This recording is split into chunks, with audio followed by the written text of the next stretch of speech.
Ladies and gentlemen, boys and girls, welcome to another episode of Everything is Personal. As Hey. always, you did it again. As always, my co-host here is Mr. John Small. Hey. All right, you got one of those. Thank you. That's Questlove Supreme, man. He does that. Does Questlove Supreme do one of these? I've always wanted to find it, and I finally found this. I love that. Pretty happy. I'm excited, man. I'm excited for our guest today. I'm gonna do like a whole intro. Probably not very well, but I just want to say that I was on this gentleman's podcast, and it was so like I had an agenda. I had directions where to go, where to park. There was a whole plan. It's a studio, so we're the opposite of that. You'll have none of those professional things coming from us, so it'll be a lot different. But hold on, he did get a prep sheet. Oh, he did get you get some prep. That's true. I got a pen straight. All right. So let me just do the intro first. So I am honored. We're honored to have Mr. Wade T. Lightheart on the show. Let me see if I can do a decent intro. 3-time all-natural National Bodybuilding Champion, advisor to the American Anti-Cancer Institute. I know you were either a director or a VP. I don't remember which one it is. By BiOptimizers Nutrition. Also founder of Prosperity and Health Alliance. I have to attest that host of the Awesome Health Podcast and really, really great podcast. And accomplished author, speaker, and did I leave anything out? Athlete and great guy. Yeah. Did I miss anything? No, not at all. That's all good. Wait, I wanted to say, I was just talking to John before we started. To me, you're sort of like a biohacker before biohacking was even a word. So I would just wanted to know before we jump into it, first of all, welcome. Thank you for being on. But before we even jump into it, you grew up in New Brunswick, Canada. Is that correct? Yes, correct. Isn't that like a suburb of Maine? Basically, yeah, it's right next to Maine, and very similar in the landscape, and I would say cultural components are very similar. Okay, so you grew up there and you moved to the U.S. What brought you to? I wanted to get down here just in time for COVID. I moved down to the States, I think a month and a half before the COVID outbreak. So didn't want to miss out to all the tyranny in California and just really enjoy all of that, because good time. The tyranny in California was not superior to the tyranny in Canada. So as a transplanted Canadian, I could feel somewhat for my citizens in Canada who are under some of the most draconian, idiotic rules I've ever seen. And so I could, if I had gone to Florida or Texas, then I would have been like, moving away from my Canadian roots. So I found the balance here in sunny California. That's great. And the weather is very similar to New Brunswick too. So yeah. Yeah. They call it the New Brunswick of the West, I believe. Yes. Yeah. Yeah. All right. So I have some serious questions for you. I'm really curious about, as I said, the biohacking stuff, but your own personal journey. Like what started your journey into health, fitness, and also like spirituality? Was there what was your background and how'd you get into that? Well, thank you. Well, I grew up like most Canadian kids in a small town. I was actually born in Toronto, but moved to the East Coast in a rural area when I was 5. But when I was, just played hockey and sports, and there was it's the regular things that kids did back before the internet was invented, and everything shifted when I was 15. My parents moved from the little town that we lived into the middle of the woods. It was 5 miles to my nearest neighborhood, dirt road, telephone poles ended at my doorstep. And I was subjected essentially to a form of isolation. And I hated that as a 15-year-old, but now I recognize the value on that as, number one, I got to understand what it is to be quiet and within nature on a really deep level, which I think, developed introspection and observation at an age that normally doesn't transpire, I think, in the modern world. So Right. that was a value. Second thing happened at this almost immediately after. My sister was 4 years my senior, was diagnosed with Hodgkin's disease, and watched her go through the medical model before she died at the age of 22. Right. So that left some big questions in my mind. Number one being, well, it looks like health isn't a guarantee and your life isn't a guarantee. And that's not questions you usually have to kind of postulate when you're that age. You know, it's normal to see maybe grandparents die or people who are older than you, but not someone that's, you know, your sibling. And then, so that made me question, well, how do I get health? And then the third thing that transpired is my sister had, and this is all in a very short window, she gave me a bodybuilding magazine that had Troy Zuclato, Mr. California, on the cover, blonde-haired, muscled-up guy with two pretty girls, and being driven mad with testosterone at 15 years old. I thought maybe if I got some of those muscles, which I obviously was not in possession of, I might also be able to attract the female counterparts that was on the cover. And so I say I bought the Joe Eater lie, got myself a York barbell bench, threw it in the garage, and start building a kind of a early version of the Rocky gym with pulleys and benches and tractor tires and Did you have two-wheelers. meat? Did you have meat hanging there in the locker so you can punch? We the actually did. You know, the slabs? funny part is we actually did at times because my family were hunters of wild game, which is quite common in New Brunswick. It's the largest concentration of hunting, like actually gun possession, I think, in North America. And it's mostly all for hunting. I was a hunter by the age I was 14. So I was licensed to use a firearm and, you know, hunted at that age. And to be honest, quite common. Yep. So all that introduced me, and then I went off to university, studied exercise physiology because I wanted to understand the mechanics. And over those few years, I discovered Arnold Schwarzenegger, who at the time was the biggest box office sensation of the world. He was a Mr. Universe, Mr. Olympia. He was at the top of the Hollywood thing, doing those crazy 80s movies, if you remember. Can I interject my Arnold Schwarzenegger's? My father did the music for Pumping Iron. Did you ever see the movie Pumping Iron? Everybody wants to be bigger. Oh my God, that's my dad's music. That's his dad.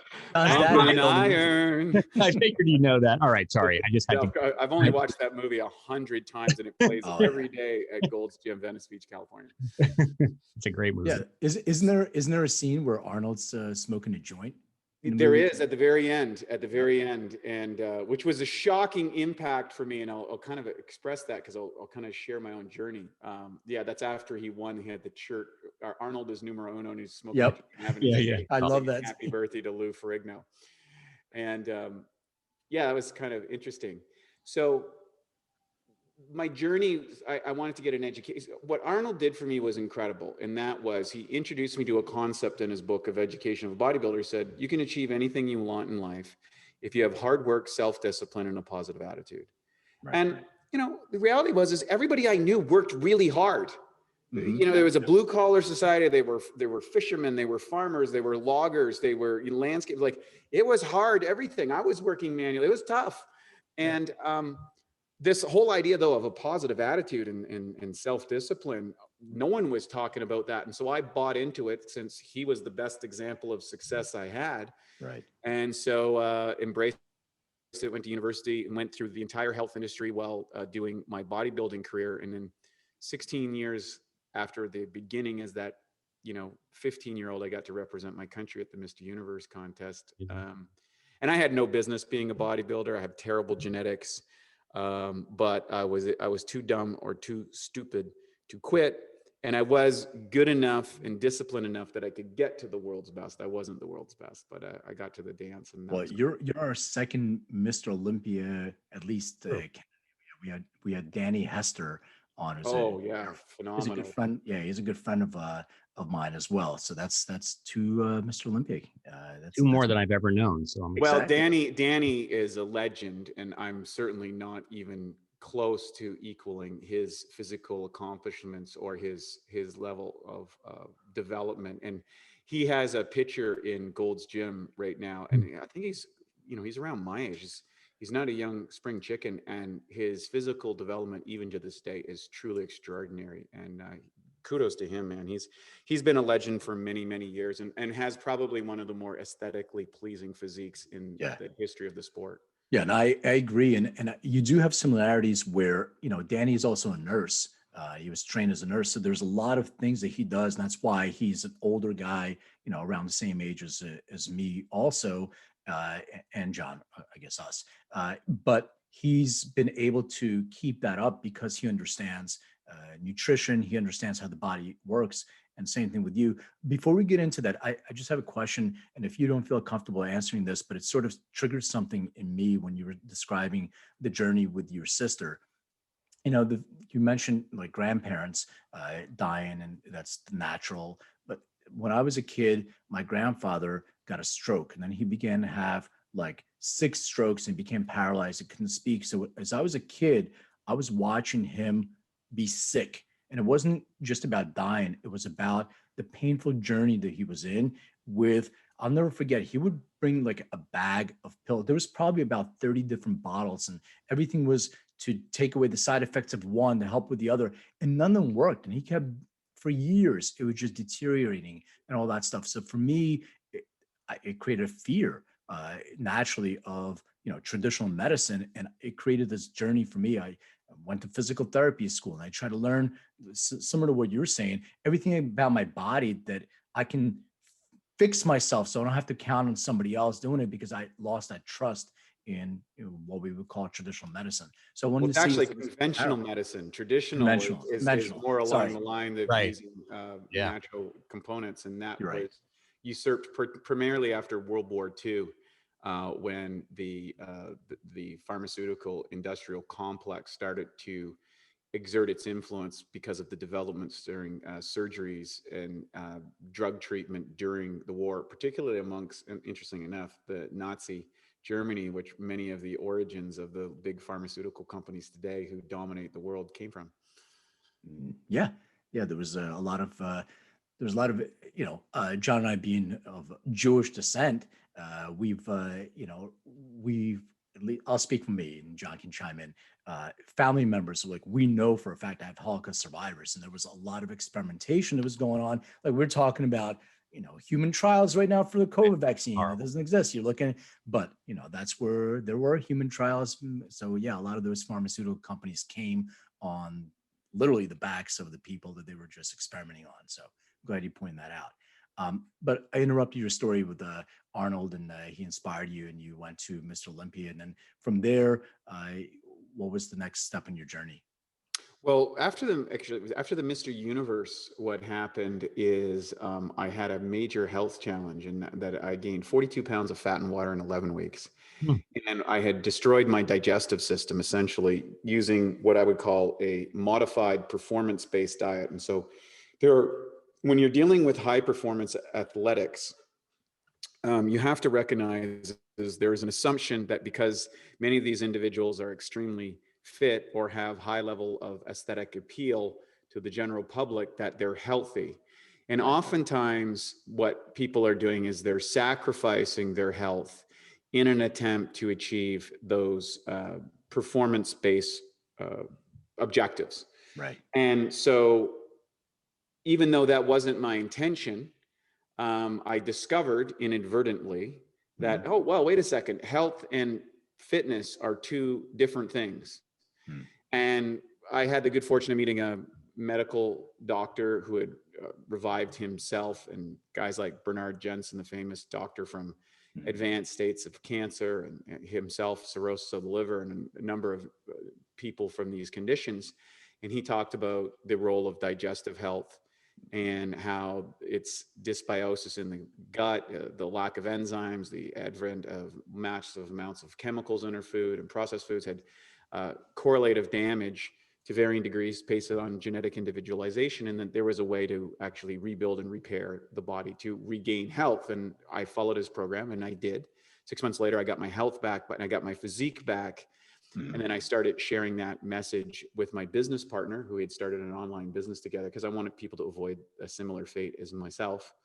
And we coached over 15,000 people over the next 4 years. I opened up a holistic health clinic in Vancouver to kind of deal with what was interesting is a lot of the principles in high performance healthy high performance had cross correlations for people who were suffering from a variety of conditions who didn't associate with athleticism at all. Right. And so I had two kind of divergent components happening simultaneously.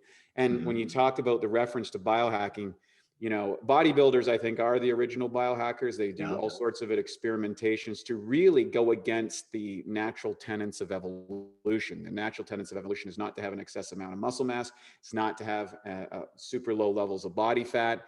So you are subjecting yourself to a variety of conditions to alter the normal evolutionary responses inside the bodies. And then where biohacking comes in is using some of these technologies to activate various epigenetical triggers inside the body to produce desired results. And that's what I was doing at that clinic. I had hyperbaric chambers, we had infrared saunas, we had electromagnetic technologies. We were using a whole host of wild things, and I was experimenting with that. And then within 4 years later, I made a comeback in quick order, won a couple more national championships, went to the world championships, placed higher than I did the first time, and then quickly retired again because now I had proven a healthy high performance model, and I've been teaching that ever since, which was the foundational component to BiOptimizers today. That's a great story. A question in terms of the way that I sort of see this, you know, from a sort of a layman's standpoint, is when you are trying to manipulate your body in an unnatural way, at some point your body is going to swing the pendulum all the way over the other side. And when I was doing a little bit of research on you told that story before about like gaining the 40 pounds and all that stuff. So I was thinking, is this your body trying to adjust itself and swing the pendulum all the way over on the other side because you've actually, you know, did something in your body to get it out of whack from its natural progression, the way you're just describing the lower body fat and the extra muscle and all that stuff. So your systems are overcompensating for different things. You have gut enzymes that are out of whack, all these different things, and inflammation is expressed. So I was just wondering if that's what happens to a lot of people who overexert or overtrain than their body. Because I see that it's long-winded question, because I see that with a lot of pro athletes, like football players, etc., that after they retire, a lot of them are basketball players. They sort of, you know, they get fat, or, you know, they balloon. They don't look, their physique looks different. And I was just wondering if that's your body sort of overcompensating all the way back to, you know, putting a lot of pressure on it. Yeah, 100%. So, you know, one of the last great Mr. Olympias, and I would say that was before the extreme levels of drug use that emerged. His name was Lee Haney. Yeah. He had a slogan called "Stimulate, Don't Annihilate." And Bill Pearl, who is one of the greatest legends of bodybuilding, won Mr. Universe competitions in basically 4 generations of bodybuilders, and had an extraordinary career. His last contest weight victory at 42 years old. And I think he's 90 years old today, still training and at an incredible level of physical development, and was not an advocate of steroids. Probably the last great bodybuilder without the excessive steroid use and stuff. And he also suggested don't do more in a workout that you can't supersede tomorrow. Right. And what I think happened is the 80s were an interesting time in the development, I think, psychologically for the world. And that is, the world started to shrink. And as we got exposed to more and more people through mass communications, the desire for relevance in that world meant I needed to do something to get the attention of people in order to get success. So you saw maybe the punk rock era, or the extreme aspects of music. You know, people started wearing wild things, and Ozzy Osbourne was ripping bats apart on stage, and, you know, all that sort of stuff, which is theatrics, the theatrics part. And then you started to see the paparazzi kind of thing with the exposure to the television and film industry. And then we started to see, because we were inundated with so many more channels and cable news, there was an extremism that started to build. And that also translated into sports, where we wanted to see people bigger. We wanted to see people faster. We wanted to see We wanted to see this envelope pushed. And I think what happened, high performance athletes by nature, or high performance people in any nature, are generally people who are willing to make specific sacrifices to achieve whatever's relevance level of success in that field. And when athletics, you have a very short window. Right. Most people take competency, they get into their late 30s and 40s, and that's kind of when they hit their stride. For an athlete, your career's done at that point. You're finished. Sure. Right. And so the long-term perspective for athletes is not something that you can have.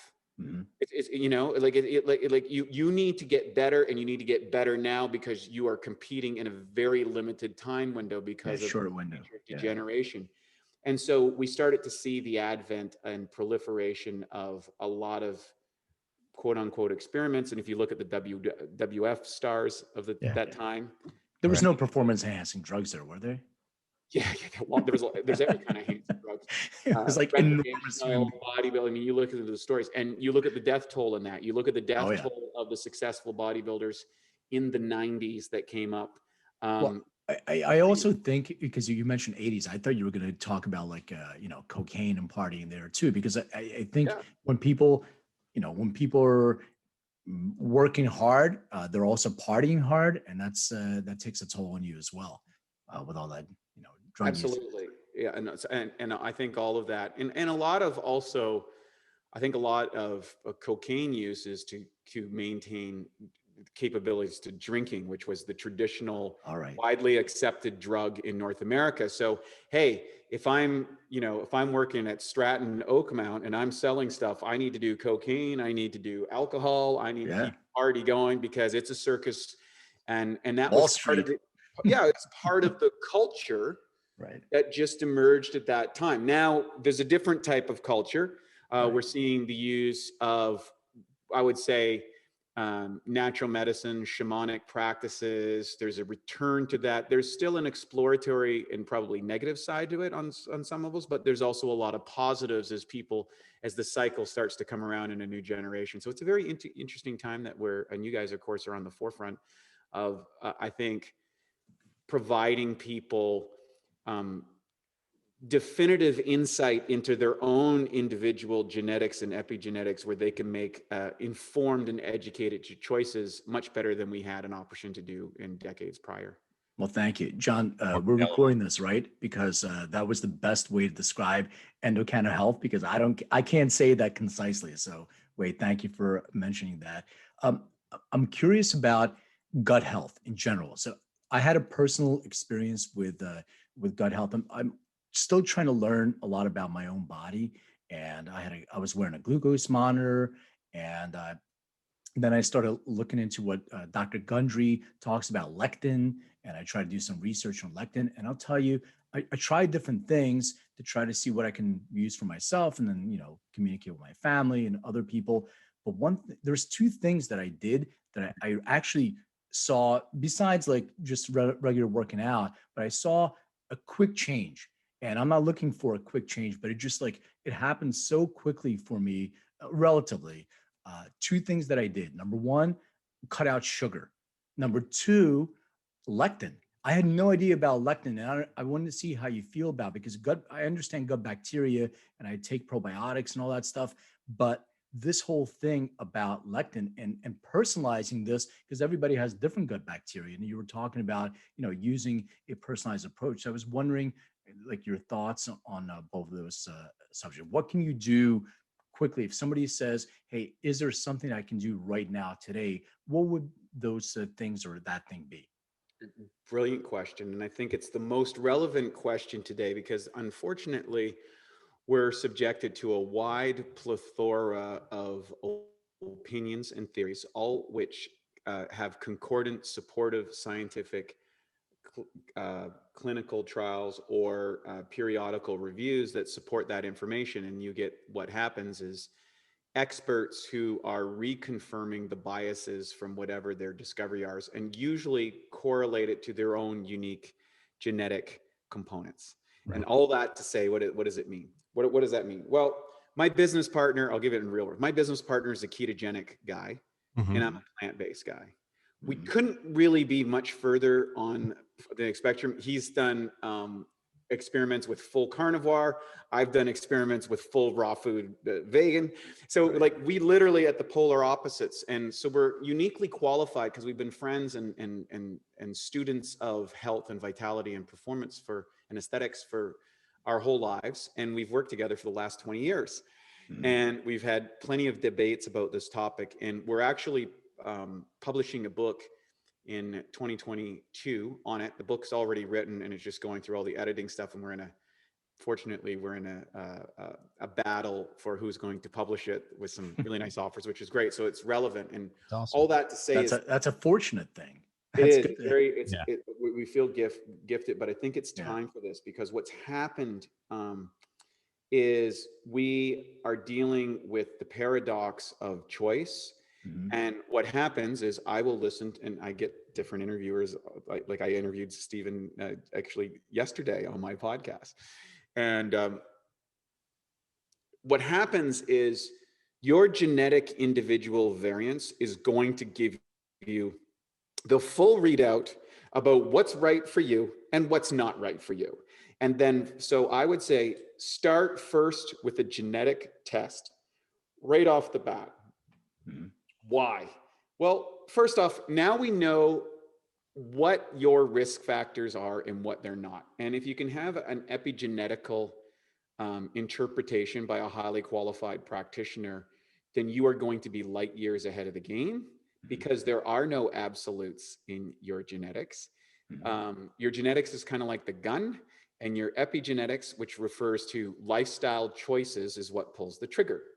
So, for example, for a great amount of the population, that is true. Lectins can be very damaging, particularly to the gut lining, which creates a condition called leaky gut, which leaves undigested food particles inside the body, which leads to what's called a cytokine storm, or you get an inflammatory response. And that inflammatory response over time creates an acceleration of degenerative inflammatory conditions that will take out the organs which you're genetically predisposed to have an issue with. So all diseases come from the gut, and all diseases involve inflammation, and your basic genetics are going to determine whether that comes out for you as heart disease, someone else as liver disease, someone else as a lung dysfunction, someone else as a blood sugar inability to manage blood sugar. And so once you've qualified that with good genetic testing, well, now you can start selecting expertise and information and lifestyle choices that are supportive of your unique genetic model without having to make somebody else wrong. And that's the thing that we need to avoid. We need to avoid the sense of I need to propagate my information by making myself right and someone else wrong. And that's a very addictive, egocentric, and attractive model, because if you want to be successful in the world, you have to make bold statements that can be challenged by other people so that you get traction in the various advertising components. Yeah, what a great way to explain it. I mean, our podcast is called Everything is Personal, and that's the entire thing. You just kind of summed it up really well. John and I have complete different genetics. What he's putting in his body, what's that? I said, I'll say. What he's putting in his body affects him differently than what I put in my body, and that's kind of what I wanted to convey to people. So what the lectin might work for you, but it might, like you said, it might not work for me. Yeah. And so the only way to, pardon me. Yes, so how do you know?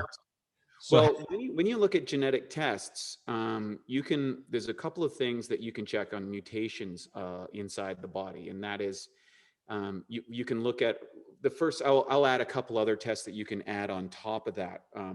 I think a pulse test, which is kind of like the gold standard of determining whether you have a propensity for heart disease.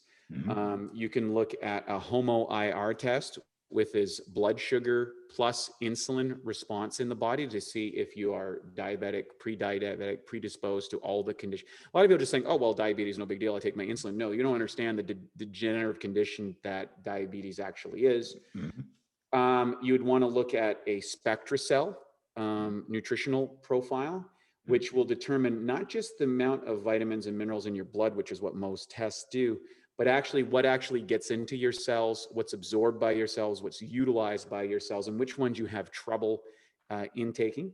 You can get also a Dutch test, which is basically a hormone profile, and then a good analysis, like a good body fat percentage testing, like a DEXA scan, where you'll see bone density, muscle mass, and fat mass, because those three are the biggest indicators of longevity. The more muscle you have, the longer that you live. If it is in the right ratios between how much body fat you're carrying and concordant with bone density, because the aging population, loss of muscle mass and loss of bone density are two of the biggest factors. And then most of the comorbidities that occur are related around insulin management and body fat levels. So if you can keep your body fat levels relatively low, your muscle mass up, your bone density high, your hormone levels are optimized so that you have a high quality of life. And that may mean that at some point you start using things like testosterone replacement or estrogen replacement if you're a woman, or sometimes they have to use both. You can do so in a way after you've identified where's the holes in your nutrition game, where's the holes in your exercise game, as opposed to using these therapies to fill holes, fill the hole first, and then use these anti-aging developments to augment in concordance with a diet that suits your genetic variances. And then you've got a game plan that will solidly take you into, I think, realistically, you'll have a very high probability of living a high quality of life to 80 plus years. Probably 90 to 100 would be a high probability. And so that's anywhere between 10 and 20% over and above the high end average for humans on the population right now. And with technology development, that may extend, as Stephen Gundry says, maybe even up to 150. I don't know if it'll make that far, but I certainly think you can certainly increase the quality of life. Yeah, so David Sinclair writes about that in his book as well. One more geeky question before we get into the fun stuff. A microbiome is doing microbiome testing. Is that something that you yes. recommend? Is that important? Yes. So the tests that I outlined right there, those are things that basically genetics, you do once, you do your homo IR maybe once every 5 years, your pulse every 5 years, that sort of thing. All those tests combined are going to cost you around $2,000, $2,500 with the concordant. Very good investment, and including the SpectraCell. So now you can look at, oh, well, I'm missing magnesium and B12, or I have low levels of vitamin D. I need extra sunlight. Or I'm not absorbing, zinc very well in my body, so I need to that. Or there's an imbalance, and then you can kind of go down further than that. You can, if those all check out, but you're not at your best, you can look at a gut map or a biome test to look at your bacteria cultures, what are present, what are not present, any pathogens.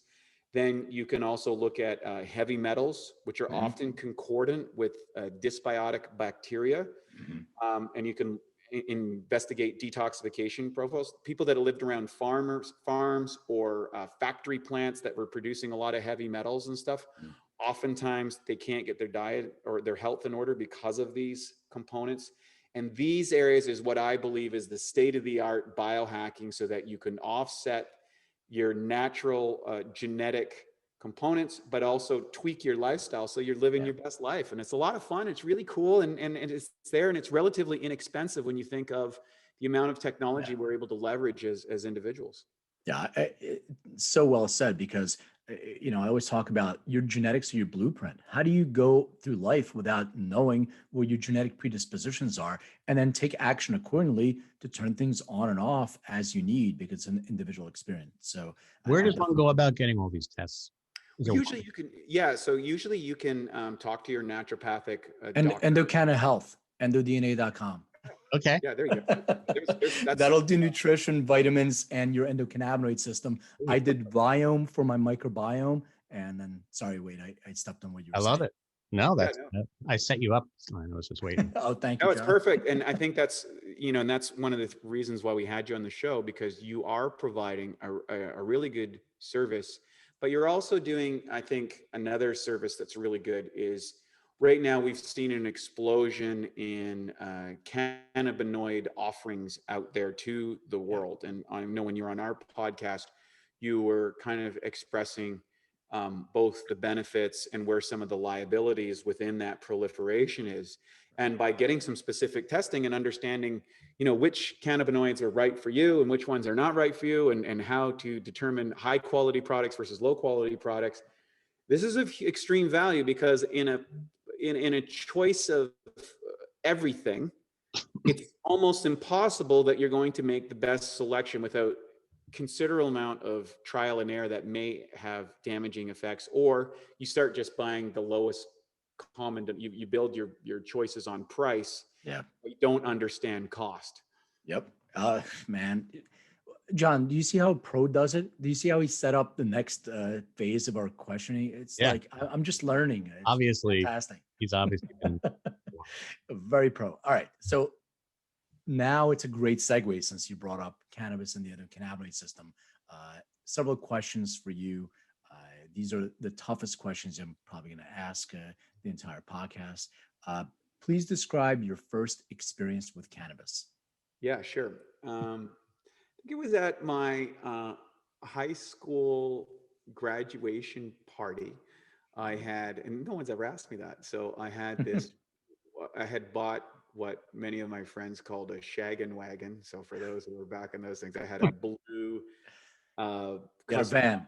van, teardrop windows and the blue mags and the sunroof and the whole 9 yards, and, you know, leather and suede and a couch that flipped out into a bed in it and the big captain chairs in it. And so I had this party. I was at, I think it was the vice principal's farm, and his son was graduating with us, and he went on to serve in the Canadian military at a very high level with the Special Forces in Canada. And so we're at this great party, and I was in at the party, and then I came out to the van where some of my friends were. And as I was approaching the van, I saw smoke coming out of the sunroof. Yeah. And two of the individuals who were in the van were well known as cannabis advocates in our high school. Got it. And that's the stoner kids. Look at those stoner kids. Yeah, so they were the Nice early way to put it, adopters. right? And so I came out to the van, and the next thing you know, I had my first cannabis experience, which was somewhat dulled by the fact I was fairly inebriated at the time. So it was just another thing that was going on, and you know, it was one of those things, right? It wasn't a bad experience though. It was No, not at all. No, it wasn't bad. I would say it was neutral. It was just another thing. And then I would say that I didn't really go down that route again until university.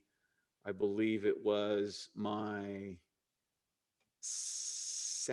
first year university. Yeah, my first year university. I had my first, what I would say, pure cannabis experience. Although there in the East Coast, it was more hash, not necessarily pot, like on the West Coast. So it was, you know, it was a more concentrated in experience. Got it. So John and I are both really big music guys, and probably you can see behind John and I. Is there a certain genre or song or album or something that's your go-to that you like to listen to, whether you're consuming cannabis or not? Like, this is the music that I tend to lean towards.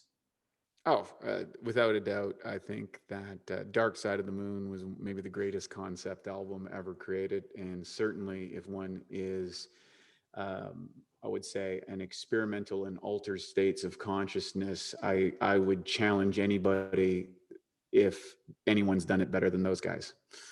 100% agreed. Yeah, I told the story before where I was in Joshua Tree the first time I did psilocybin in like 15 years, and we had it was like 30 degrees out in the desert, and like I don't think people have realized that it gets really cold.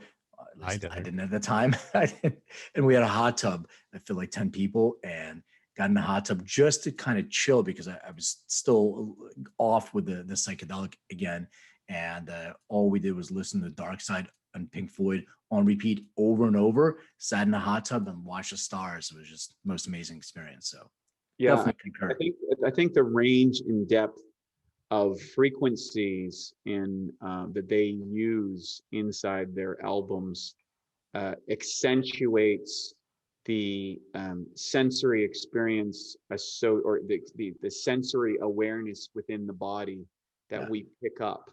Yeah. And oftentimes those are amplified by the altered states used by various substances. Yeah. So you can pick up all those notes and go on little, sound journeys. Yeah, because they were tripping when they created it, so it makes sense. Mm-hmm. So what has cannabis meant in your life?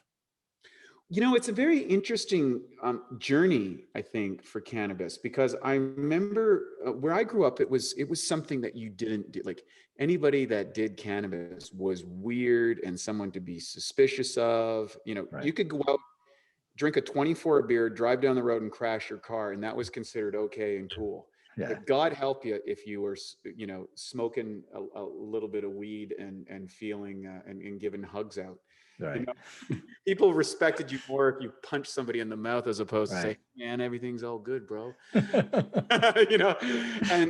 that which was fascinating, because my first known exposure, which was interesting, was actually when my sister was sick. So when she was doing her radiation in chemotherapy, particularly with chemotherapy, she was going down into the recovery room. And one of the guys in the recovery room that she was getting treated with was smoking cannabis. And he was able to eat. And we kept track. And I remember this. And I remember he was, and he didn't have the vomiting and the sickness that she had. And I do believe he made a full recovery. Now, I'm not saying that it's causational, but I do think his ability to manage pain, which we now know that cannabinoids does, upset from toxicity, stomach upset from toxicity, and an overall sense of a kind of mild positive enhancement for a lot of people, was supportive of his recovery and the ability, obviously, to have an appetite under conditions where you're wasting away. University was probably the thing where it became kind of okay. It was like, okay, I went from, hey, something to avoid, to something that's, it's okay for some people. Yeah. Then when I went to the West Coast, I had a friend of mine who was like British Columbia, which I was there during the years with Mark Emery, when, we would go right where his cafe was at the Amsterdam Cafe down on Hastings, and the whole circus was going on. And my best friend at the time was a hyper cannabis advocate. She was a wake and baker who was fully functional in life. I have no idea how she could. She smoked tremendous amounts of weed, like just ungodly amounts, and was able to function. Had a high career, first as a double shifting waitress that moved into an executive function, and then went off and built her own business. And it was quite remarkable. I wasn't able to do that when I was done. The only thing I could knock out was, a smorgasbord buffet. But it became kind of a way I got really into. I was more of a stimulant guy. I really preferred other chemicals at the time, MDMA and things like that, which were really big. And so for cannabis, for me at that time, was a way to come down from those things, or to relax, or to kind of offset the negative consequences of overstimulation of the central nervous system. And then now, decades later, I find a lot of benefits from CBD based products. So I would say I tolerate that extremely well, more so than I do, like, say, some of the other more potent varieties of cannabis that are available. THC. Got it. Okay. Final question. It's a hard one. Ready? Please describe your room growing up. What your room looked like growing up, if you remember. Which one? Whichever room you want to describe. Your bedroom. One in the forest that was nowhere near anything, miles for miles. Yes. Is that like where the wild things are? Yes. It was a square room with a small bed, or well, a medium-sized bed, and it had a fold-out desk it was the old these kind of wood cabinets that opened up like this, and then the desk flipped out onto these little edges. I had one of those too. In my old Really? life. Yep, exactly. I know what you're talking And about. I had a Commodore 128, which was like, ooh, that was a really powerful computer. Nobody had one of those computer. And I had some bodybuilding pictures out of Flex magazine all around the walls inside that room, and a small bookshelf and a nightstand and a dresser. And that was about it. Cool. Surrounded by muscle. Yep. Yeah, exactly. Bodybuilder makes sense. Yeah, we ask people, like, some people have musicians, some people have like girls in the wall. So it's really interesting to see, you know, what people kind of have on their walls, what they aspire to. So that's great. Wait, where can people learn more about you? They want to get in contact with you. Where can people contact you on social or website? Yeah, well, the easiest way to find me is BiOptimizers.com. We're on, BiOptimizers, Instagram, and social media, and we have the Awesome Health podcast, which you were on. Yep. I think that podcast is going to drop very soon. And more importantly, I would encourage people to check out, I have a course that I give away on the site called the Awesome Health course. It's a 12-week course. And I allocate everything, like a complete lifestyle component of where you spend your time, energy, money. I don't get to supplements till like number 5 in the whole course. There's a lot of things that you can do lifestyle wise, and that will walk people through the steps that leads them to higher quality of life and better health. That's awesome. I want that course. Yeah, that's for sure. Cool. Everybody wants to live forever. And it's great. Yeah, we got a little app. We got a little app on that site, and all those videos are like 5 to 15-minute videos they can do while you're in line at the checkout, or you're, at the kids at gymnastics or soccer or whatever. And it's designed so that you can get those little tidbits, condensed information, so that you can kind of stay on the motivated. And I give it away as a service to the world, because I want everybody to be as happy and healthy as possible. And who has the time to research all this and develop a systematized approach to health? That's awesome. Wade, thank you so much for being on. Really appreciate it. Super grateful. And yeah, John, you want to do a sound effect? Yeah, there we go. I was kind of hope you're going to play "Pumping Up." I know, pumping on. Next time, had I known. Like I am. Do the bong hit.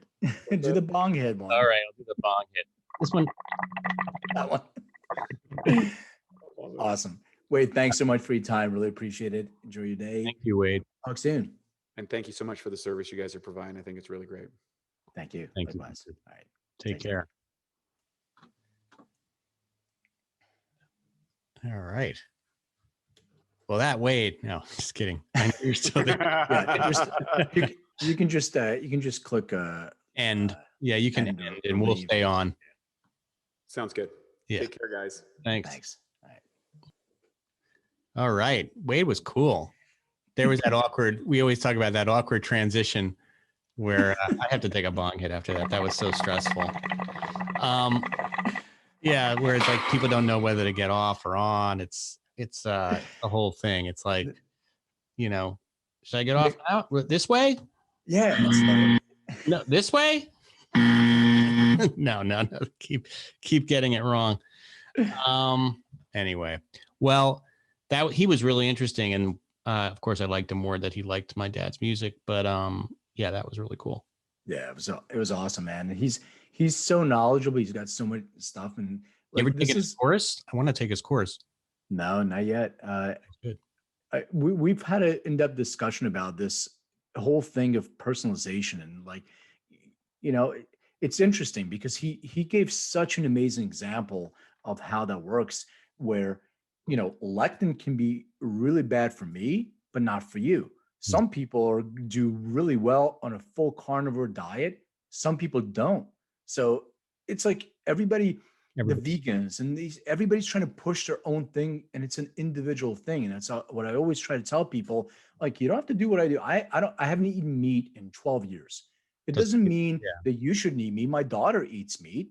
Mm-hmm. She loves steak. I'll cook the steak. It doesn't matter to me. Whatever your belief, and this is besides animal rights and all that stuff. That's a whole different thing. I'm strictly talking about nutrition. The things that you put in your body, everything you do is a personalized thing. And regardless of whether it's endocrine health, regardless of whatever it is, it doesn't matter.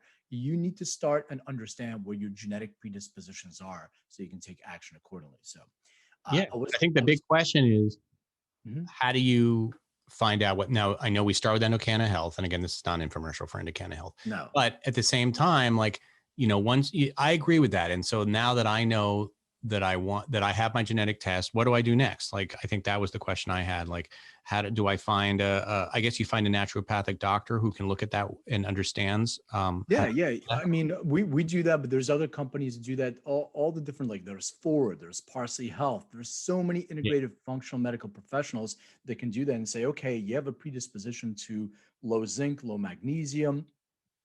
These are the personalized supplements that you need. You're iron deficient.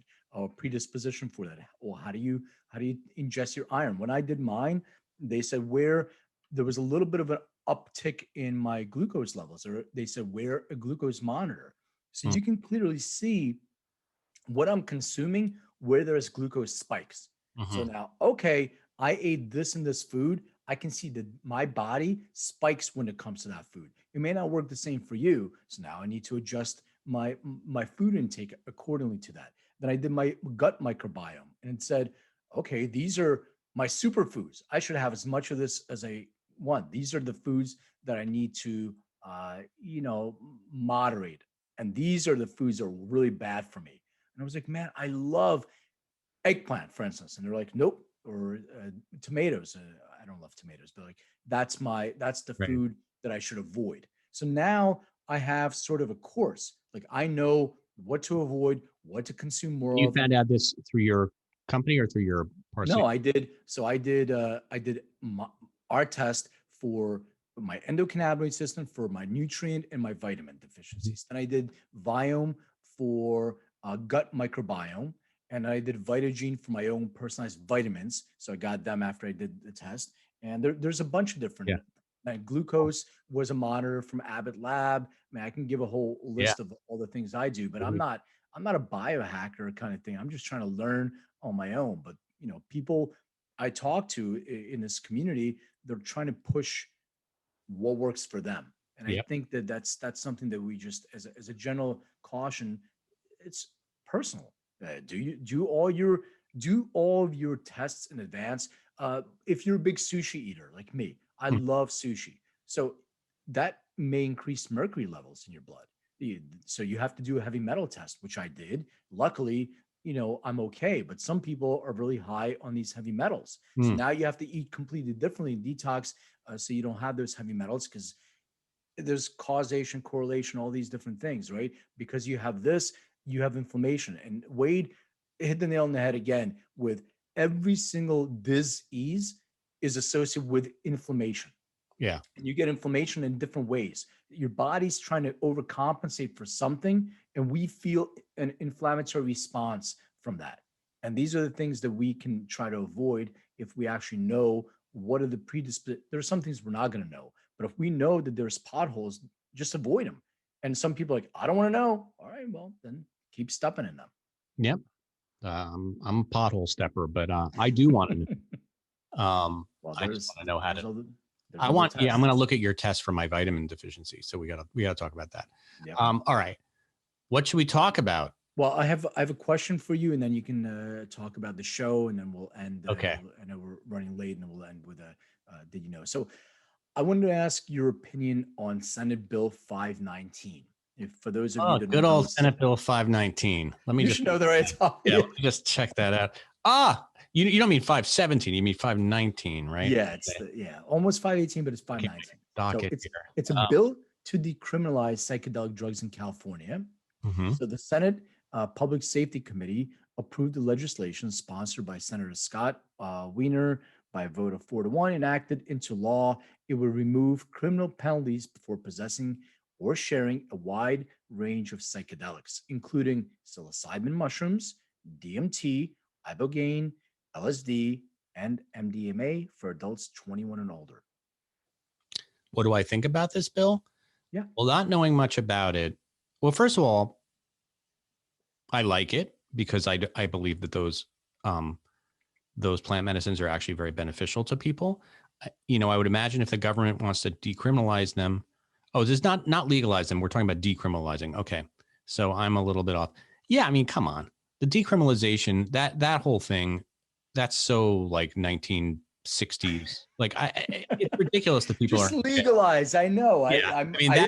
I was hoping you would go there. No, I mean, that is just insane. I mean, the fact that people are in jail for 25 years for cannabis possession, I mean, it's pathetic and sad. And it's just like he said, it's left over from an era that, like you could get in a drunk driving accident and kill somebody and probably be in jail less time than some of these cannabis convictions. So it makes me crazy.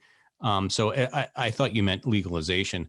Decriminalization, I'm all for it. I've always been all for it. I don't see the, we've shown the war on drugs has shown that it doesn't work. If that's how you want to stop the proliferation of drugs by tougher sentences, it just doesn't work. So that doesn't work. And it's just morally wrong to do that. So 100% behind that one. California is a pretty liberal city. Yeah. So but as far as legalization, and I know you didn't ask about that. I don't even know if that's on the table. I do, as long as it's regulated. And, I think it's by regulating it, then you maybe limit the amount of access people have to the illicit market, which can be dangerous and it's unregulated. So I feel like legalization is the only thing that makes sense. Full legalization. Now people just think that means that everybody's just going to be walking around, high off their mind on mushrooms. And in other places in the world where this has been allowed, that is not the case. So I don't see that happening. So that doesn't agree me. Like Portugal, you're absolutely right. Portugal legalized all drugs, and they don't have those kind of issues. That my one concern about, and I believe in regulation. My one concern about, it's not all plant medicine, right? It's psychedelics. So you have the psilocybins and you have the LSD and MDMA that can be produced by a pharmaceutical company. So now you have big pharma that's involved in this, and you may not have the craft brewery option, and all the psychedelics will be produced by big pharma. And now it cuts out, the people that have been like MAPS, and the people have been lobbying this. Right. But you do have the psychedelic.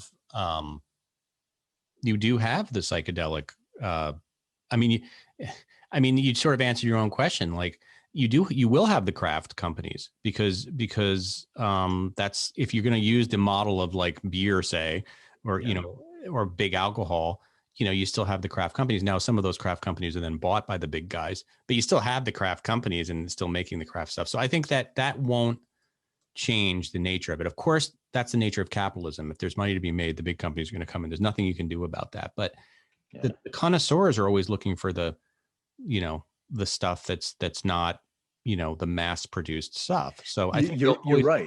You're right. And you're right. And I have a feeling that when you're talking about psilocybin, now you can have the craft producers because you grow mushrooms and different types of mushrooms and whatever you package it in.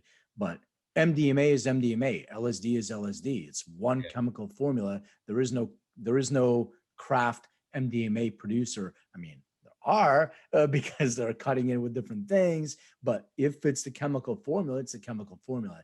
And I think just one thing. I don't know. In some ways, I might trust a big company more to provide me with LSD than I would trust a small, California LSD shop, because I know that it's been definitely vetted probably more seriously, and they have a lot more money to lose if there's a problem. So I don't know. I guess I'm not in that business. I can imagine if you were in the LSD manufacturing business and you were a small company, that might make you nervous. But that's kind of nature of but cannabis is really one plant at the end of the day. As we know, there's different terpenes and there's different strains, et cetera.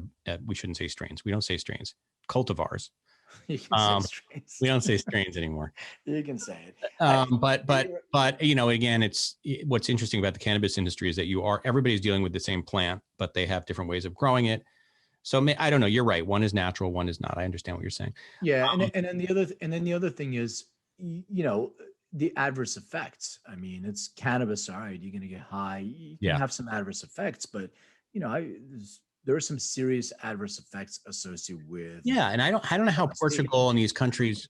Yeah, like that's the thing I thought of is like I wouldn't want to just give like LSD to anybody, you know, on the street and just be like, yeah, sure, like get it at your local CVS because it has to be monitored, and I can't imagine it being that available. And I feel like it, you know, one of the things I like about hearing about these ketamine clinics and stuff is that it's a clinic that a professional is administering the ketamine to you, that you are being watched, you know. Yeah. I feel like it needs to be regulated in that way. Like there's LSD lounges or, you know, that to me, but to just let somebody, you know, play around with a drug, I can see people getting addicted. I can see people being, you know, getting, you know, killing themselves, and it's terrifying. Yeah. People can't depend on people to know how to monitor that kind of stuff. It's the same thing. So, you know, it's something we're doing right now, but it's the same thing of looking at genetic predispositions for two things. Number one, people who are better candidates than others for psychedelic therapy. That there are specific genetics that make you a better candidate than somebody else for those symptomatic conditions. So the studies that are going on MDMA are for PTSD, which are specific genetic predispositions. Some people are more predisposed to that than others. So we know that therapy is more aligned with their genetic predispositions. The other part of that is adverse effects from some of those psychedelic therapeutics. If some people are prone to suicidal thoughts, for instance, they may not be the best candidate for LSD versus somebody who doesn't have that genetic predisposition, or psychosis or schizophrenia. All these are genetic predispositions. When you say, like, you know, back in the day, I knew this guy who did LSD, and I don't think he ever came out of it. Like, he was one person then, and it scared me for a very long time to do LSD, and it became a completely different person. But learning what I know now is he may have had a genetic predisposition that LSD journey triggered in him. And then something else would have triggered it at some point in his life. Yeah. But that's the whole thing, understanding that, once again, it's personal experience. It's personal, not everybody. Yep. All right.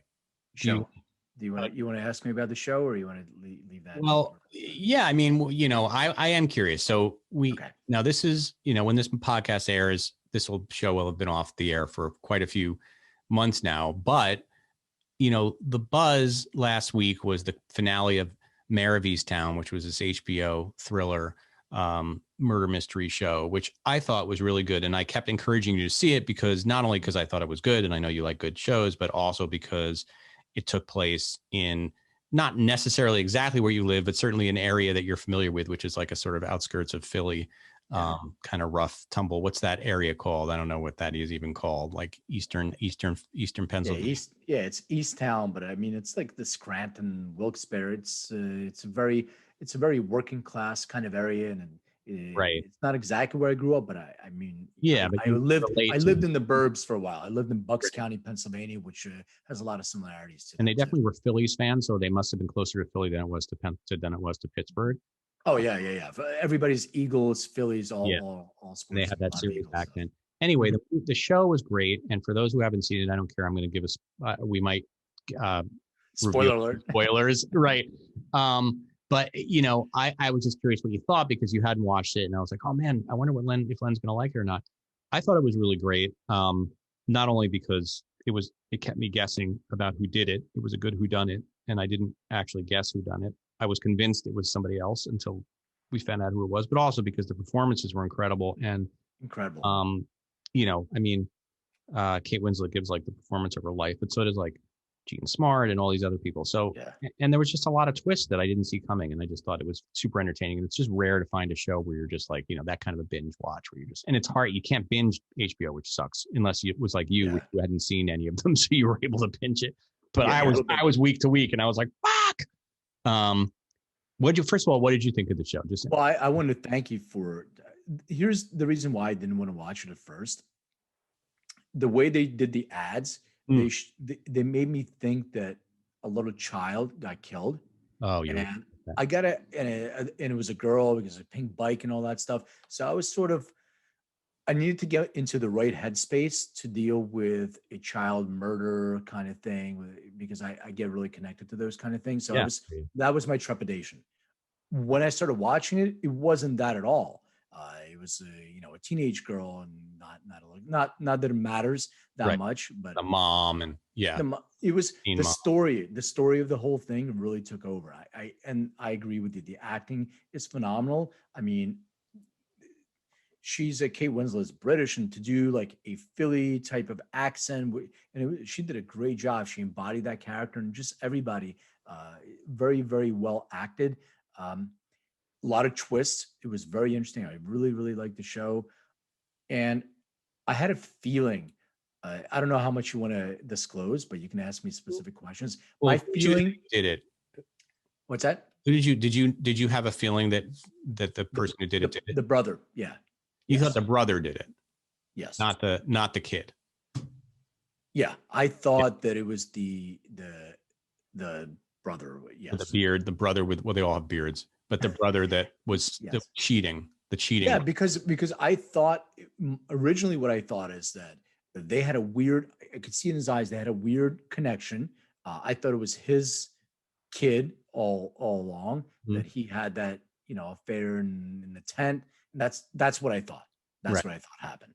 But this kid, the dude, there was so much anger in that guy. I always trying to figure out why is he so angry? What's the thing with him that's making him so angry, and his such hatred for the kid and all that stuff.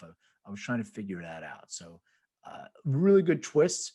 Yeah, He kept you guessing.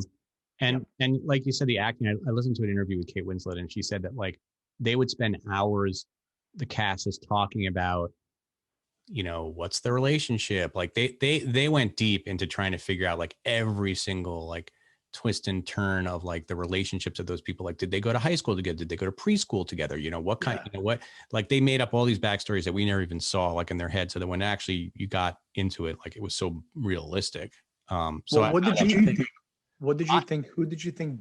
Well, early on, I actually put in Twitter that I thought Guy Pearce was the killer. And the only reason I thought that, because he was a good red herring, because I figured he's kind of a big actor and he had kind of a small role in that show. So I was like, what's going on? Like, why would he agree to do this show? Like the guy that was in, was in freaking, LA Confidential, and it's like a big, big time actor would like agree to have a bit part. And so I figured they're just going to like pull him out at the end, just like the way Hugh Grant, I don't know if you saw that one with Hugh Grant, but he's the killer in the end because everybody wants to play the killer. So I was like, oh, he's going to be the killer. Like he came to town then, but towards him, as it kept going, I was like, this guy's definitely not the killer because it's going to be too fake. They haven't built this up at all. So then I started not thinking it was.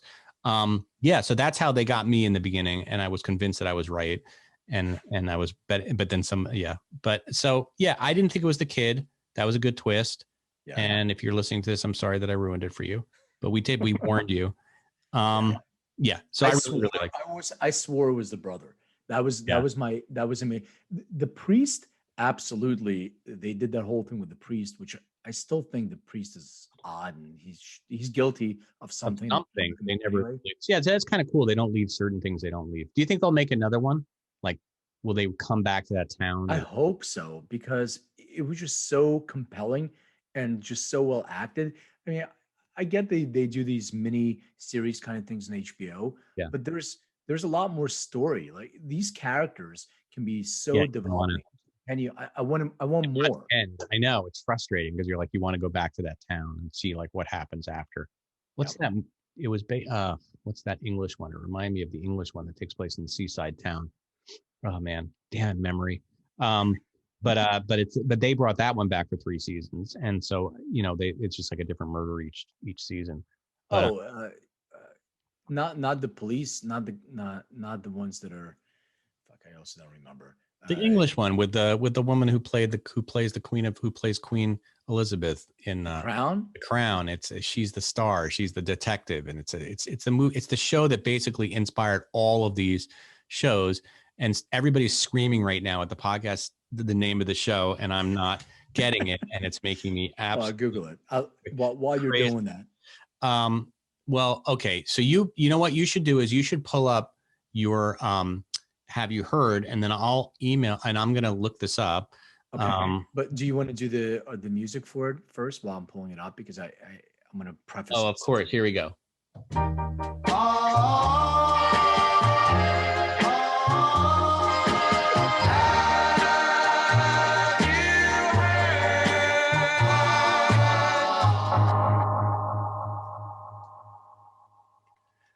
All right. Okay. Wait. Well, so you're still looking it up, right? Broadchurch. Thank you. Broadchurch is the name of the show. If you haven't seen Broadchurch, I don't see it. Warning about Broadchurch.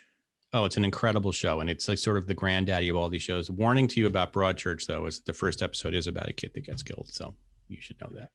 Okay. Right, anyway, here we go. Thank you. Yeah. Okay, got it down. So I'm going to preface this. I'm going to play. The reason I'm playing you this because I found it fascinating. I'm going to play you the first song, and I'll play you one more song, but like a little clip of it, and I'll explain to you what it is and why. And I want to see what your thoughts on it. So this is the first one.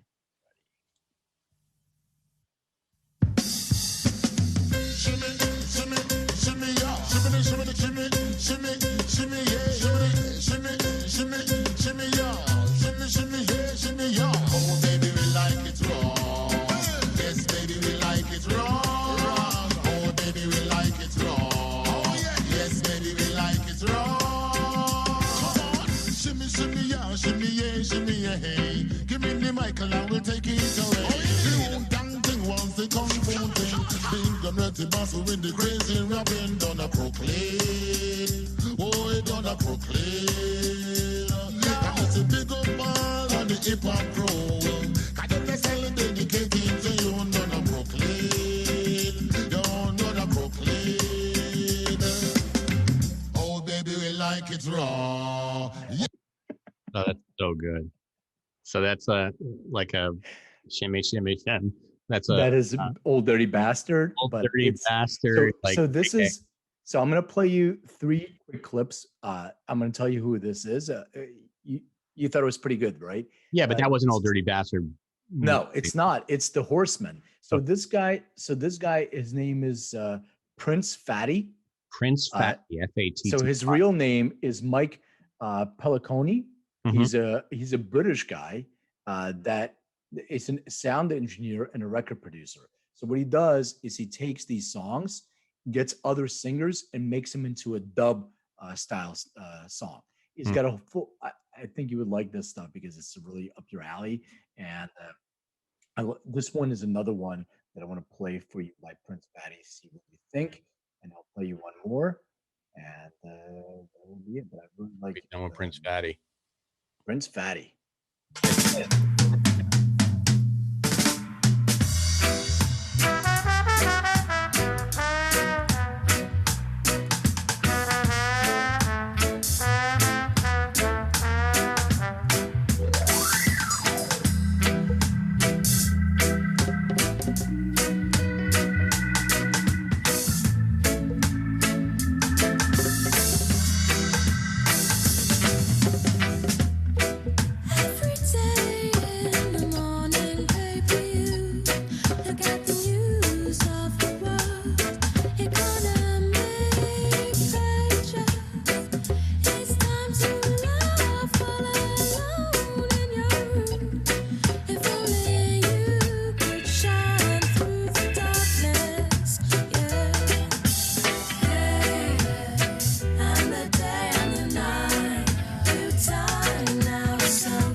What did you think of that one? I like it. I mean, it's a kind of more of a straight reggae groove to it. I personally always gravitate more towards the dance hall type stuff, but it's kind of like that wasn't really a roots. That was just a straight kind of reggae groove. Is it a remake of a song? Yeah, it's a remake of a song, Milk and Honey, featuring Holly Cook. And the last one I'm going to play for you is one of my favorites by Prince Fatty. And you'll know why for obvious reasons.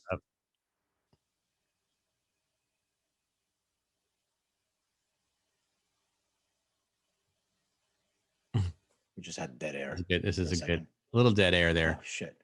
Uh, Hold on 1 second. oh man. But the wrong. Featuring Earl 16. All right. I think this is This particular segment is brought to you by Earl 16. I think this Endocana. is- Endocana for that end of lover on view. Okay, here we go. Prince Fatty. Last song.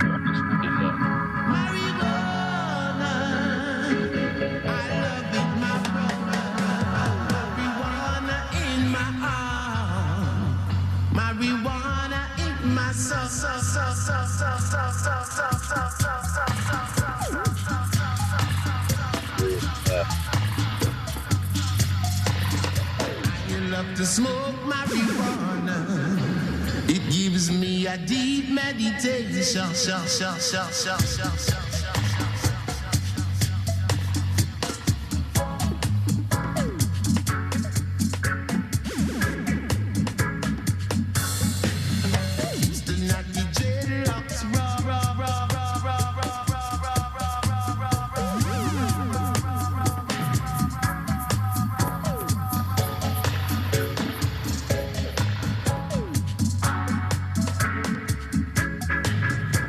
Love it.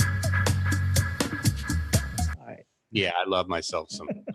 That's very cool. My favorite was the first one you played me, but I like Prince Fatty. Yeah, I'm gonna ask he's my great, friend. man. I'm gonna ask my friend Jeremy if he's familiar with Prince Fatty, since he's I love this guy. He's got a whole catalog of stuff that he does. a good name, so. Prince Fatty, especially after this podcast where we're talking to like some fitness expert. Well, fatty could be fat, or fatty Could could be be good. It could, fat are we joint. talking good fats or bad fats? So he's good fats. Low Prince Fatty. cholesterol, though. Yeah, exactly. Oh man, got my cholesterol checked today. We're gonna find out. I'll let you guys know in the next pod. Next show. Yep. And then you'll tell me what I should be taking. All right. Well, no, it's personal though. It is personal. Don't tell me because it's personal.